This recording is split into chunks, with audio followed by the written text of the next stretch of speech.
Buongiorno a tutti, sono padre Placide Kizangule della scuola italiana L2 Don Mimo Amato. Vi presento questo testo in francese. École italienne L2 Don Mimo Amato présente Don Tonino Bello Il regard de l'âme par Alessandro Manfredi. Près de 30 ans après la mort de Don Tonino Bello, il est toujours significatif d'écouter la voix de ceux qui l'ont vu et écouté avec attention. 20 avril 2021. Les yeux sont les miroirs de l'âme. Cita la célèbre phrase de Platon dans le Phèdre. Je ne peux nier 28 ans après la naissance au ciel de l'évêque de Molfetta Ruvo Giovinazzo Terlizzi, Don Tonino Bello, que cela était certainement valable pour lui. J'ai eu le privilège de les rencontrer en personne et, comme des amis m'ont invité à plusieurs reprises pour vous transmettre mes souvenirs, j'essaie de les partager avec vous.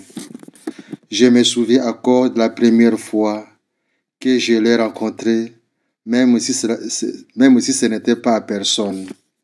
Je venais de descendre du bus dans la ville de Bari à la recherche des prêtres que je devais rencontrer. Sans que je m'en rende compte, je me suis retrouvé devant une scène assez singulière. Une procession solennelle de la ville entra dans la cathédrale, puisque ce jour-là on fêtait le saint patron, Saint Conrad. Je me suis retrouvé, sans l'avoir prévu, à entrer et à participer à la célébration avec les autres fidèles, une église bondée. Je me souviens encore de la passion que cet évêque transmettait dans son homélie. Il parlait vraiment avec l'âme. C'était le passage évangélique qui parlait de l'incapacité d'un homme riche à entrer dans le royaume des cieux.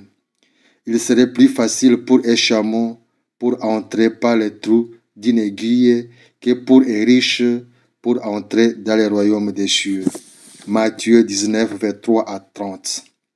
Don Tonino était franciscain, comme tertiaire et profondément attentif à la puissance des signes plutôt qu'aux signes de puissance, et à ses catéchèses sur le lavement des pieds de Jésus, avec les seuls vêtements qu'il s'autorisait, les tabliers de service sont une merveilleuse expression venant du cœur de ses choix.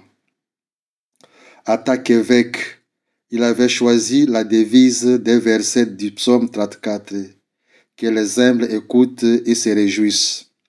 La croix pectorale, non pas en or mais à bois d'olivier de sa patrie. Son Salento bien-aimé. L'anneau épiscopal obtenu à partir des alliances des parents. Il circulait avec un vieux 500 jaune, toujours disponible et accessible au point de descendre personnellement, ouvrir la porte lorsque quelqu'un sonnait à l'interphone de l'évêché. Il n'a pas perdu cette habitude que lorsque ses forces le lui ont permis. La première rencontre personnelle avec lui, je me suis retrouvé à Édiné, ses invités dans l'épiscopat, une quarantaine de jeunes, et il n'y avait pas beaucoup de gens qui prenaient la parole, les remplissaient de questions et nous écoutions tous ces réponses avec admiration. Un évêque tellement sur le terrain qu'il était inhabituel de les trouver. Personnellement, je n'avais pas envie d'intervenir. Ils étaient tous enthousiastes et nombreux l'ont fait. Je suis resté silencieux, à l'écoute, un peu à l'écart, joyeux comme tout le monde de cet accueil et de ce climat de fraternité. À la fin du dîner, Don Tonino voulait nous accompagner, non pas jusqu'à la porte, mais en descendant les marches de l'évêché jusqu'à la rue.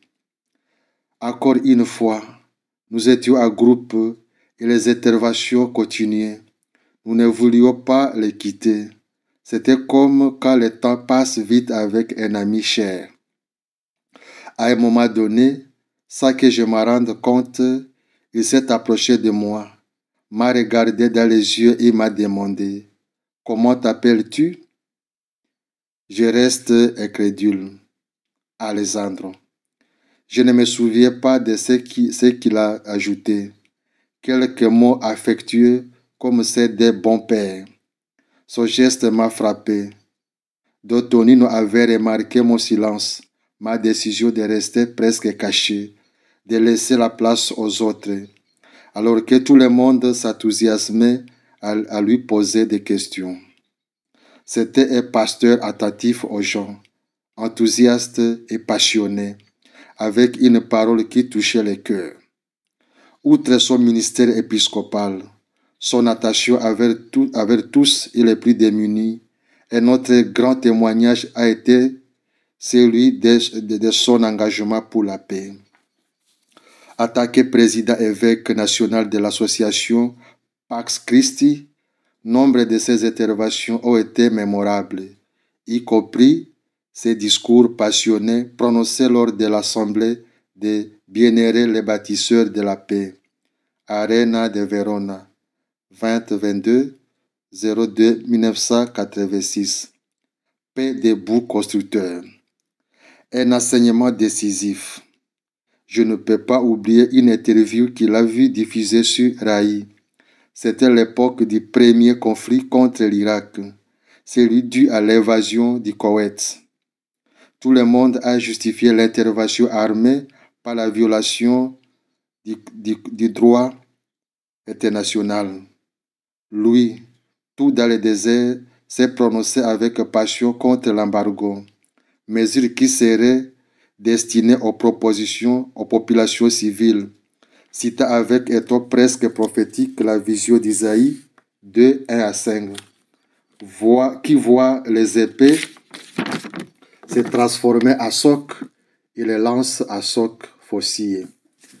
Il semblait sortir d'un autre monde, une voix qui parle à ceux qui ne peuvent pas le comprendre, comme ce qui est arrivé à tous les prophètes bibliques.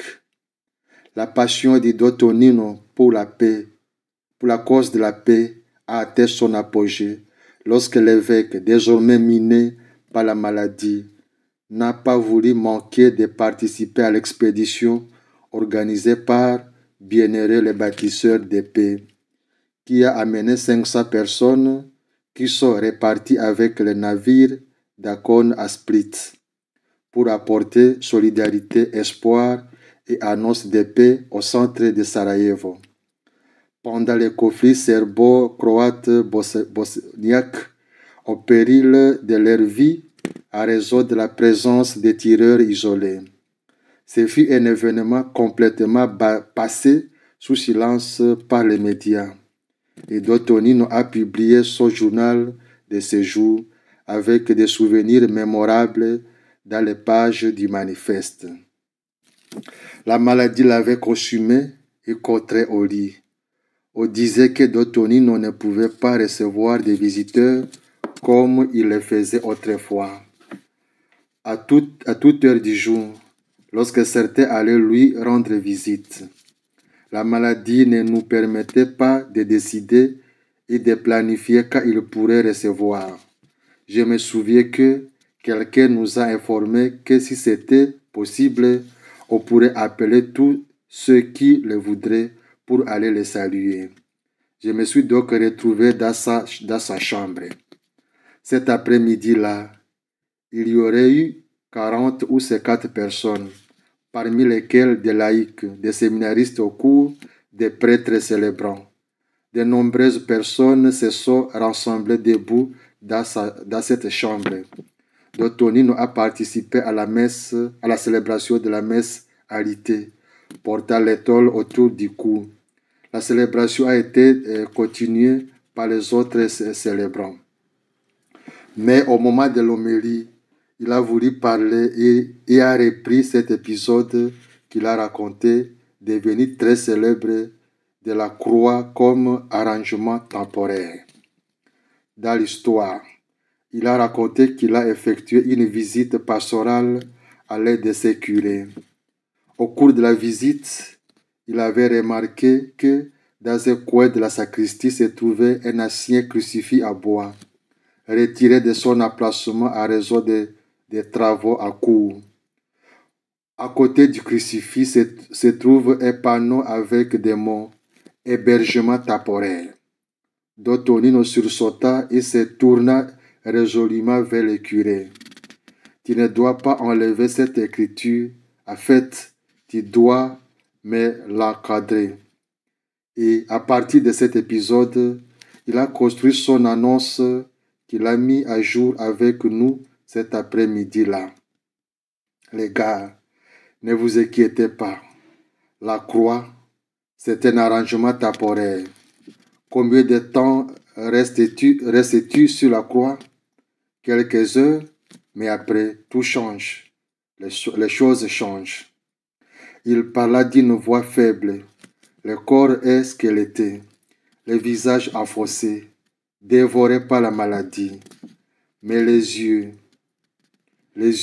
vivants, pénétrants, pleins d'amour. Il a regardé chacun de nous. Il nous a parlé avec détermination, avec certitude, avec une parésie évangélique. Lui, un homme maintenant sur le seuil. Lui, crucifié par d'atroces douleurs et emporté par une maladie inexorable. Il nous a parlé. Cela nous a réconfortés. Il nous a encouragés. Il nous a encouragés. Il nous a invités à regarder la vie avec les yeux de l'espérance, avec la certitude de la foi, avec la joie dans le cœur. Courage les gars, n'ayez pas peur, n'ayez pas peur. La croix, c'est un arrangement temporaire. Même maintenant, en écrivant, je ne peux m'empêcher d'être ému. Les derniers adieux, le jour des funérailles. La fête était organisée à plein air sur les ports. La cérémonie a été présidée par Monseigneur Mariano Magrassi, OSB, archevêque de Bari Bitonto et président de CEP, avec comme concélébrant tous les évêques dépouillés et autres évêques, des dizaines et des dizaines de prêtres et d'environ 50 000 personnes. La vidéo diffusait la célèbre prière de Dottonino. Donne-moi, Seigneur, une aile de recharge, qui a été mise en musique et chantée pour la première fois au cours de cette célébration. Je me souviens de la procession finale. Le chant a touché l'âme. J'ai décidé de retenir mes émotions et j'ai essayé de les faire. Mais quand nous avons continué, j'ai levé les yeux. Femmes, hommes, jeunes, enfants, personnes âgées, gens simples et gens distingués, tout le monde, sans exception, était à larmes. Un peuple qui a pleuré son berger, son père, son ami, son frère. Je ne pouvais pas m'en empêcher non plus. Face à cette scène, l'émotion m'a saisi de l'intérieur et j'ai fondu en larmes, participant à cet hommage sincère.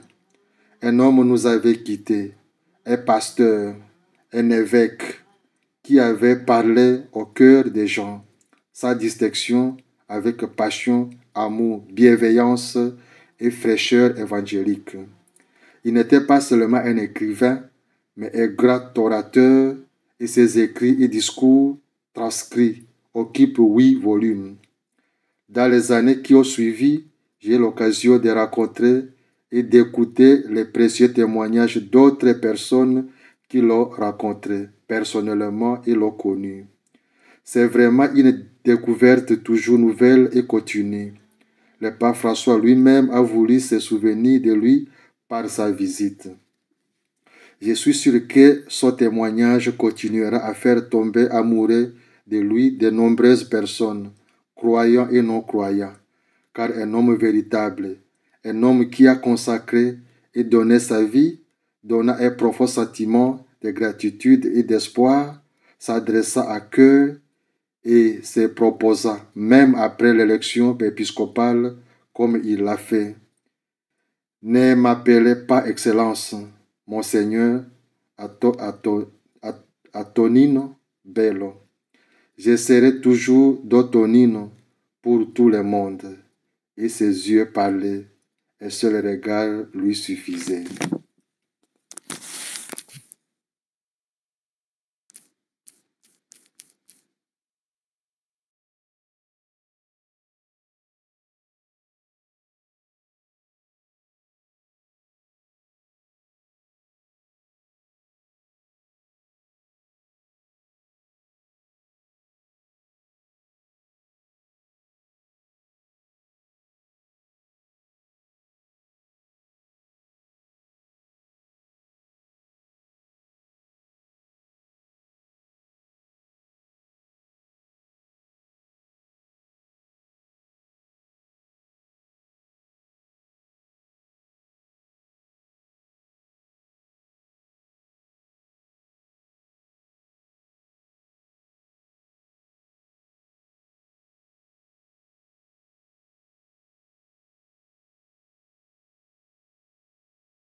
Dice Isaia, sarà infuso uno spirito dall'alto.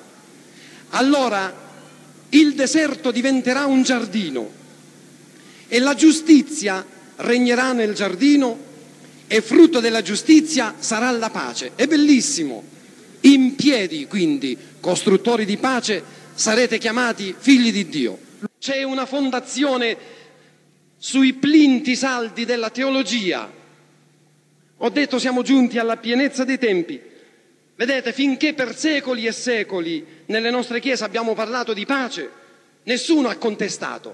Pace, il monoteismo assoluto della pace. Quando sulla scorta di Isaia si è scoperta la stretta parentela che c'è tra la pace e la giustizia, si sono scatenate le censure dei potenti. Si è asserito e si continua ad asserire che collegare il discorso sulla pace e quindi il discorso sulla guerra con i discorsi sull'economia perversa che domina il mondo, sul profitto, sulla massimizzazione del profitto, sui debiti del terzo mondo, sulla crescente divaricazione tra i nord della terra e i sud, significa fare la parte degli utili idioti. La giustizia collocata da Dio stesso accanto alla pace desta più sospetto di quanto non desti scandalo collocata accanto alla guerra, tant'è che si parla ancora di guerra giusta. Questo sì che è principio di adulterio. Il parroco di...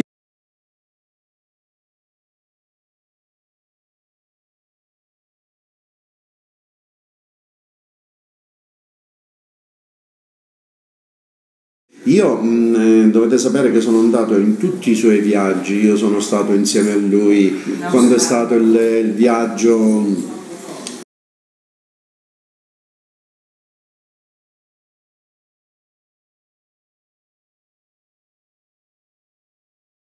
Voglio ringraziarti. Ciao Antonino, ti vogliamo bene. Grazie a tutti. Ho letto da qualche parte che gli uomini sono anche